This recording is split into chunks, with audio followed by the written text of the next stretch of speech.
আমি আপনাদের মমতাজ আপা বলছিলাম মমতাজ আপা বলছিলাম আমার খুব করুণার অবস্থা। আমি কি জন্য যে সংসদে গান গাইলাম, বিদ্যুৎ লাগবে, বিদ্যুৎ, বিদ্যুৎ লাগবে, বিদ্যুৎ।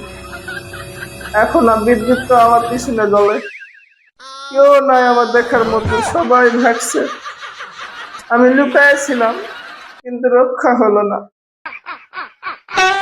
ইউনুস সাহেব যে আমার খুঁজে খুঁজে বার করবো, আমি আর ভাবতেই পারি না, ভাবতেই পারি না। কোন দেশে বাস করি। ছি, ছি, ছি। আমি দেশ বিদেশে ঘুরে ঘুরে, দেশ বিদেশে ঘুরে ঘুরে দেশ বাংলার গান গাই। আমি লাজ সরম বলে আমার কিছুই যে নাই, আমার লাজ সরম তেল মারা বলার আর কিছুই যে নাই। আমি দেশ বিদেশে ঘুরে ঘুরে, দেশ বিদেশে ঘুরে ঘুরে তেল মারা গান গাই। আমার দেশের জননেত্রীর মতো আর মানুষ নাই।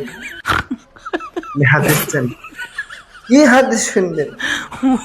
সিয়াসিত্তা, তিরমিজি শরীফ, বুখারী শরীফ, ইবনে নাসা, আবু দাউদ, কোরআন শরীফের এমন কোন জায়গা নাই যা বলতে পারবেন। কিন্তু বাবা বাউল, সে বাউলের লোকসঙ্গীতের মধ্যে আছে, কিন্তু আমার মতো আর দেখার তো দুনিয়াত নেই। কিন্তু আমি বলি না, আজকে বললাম।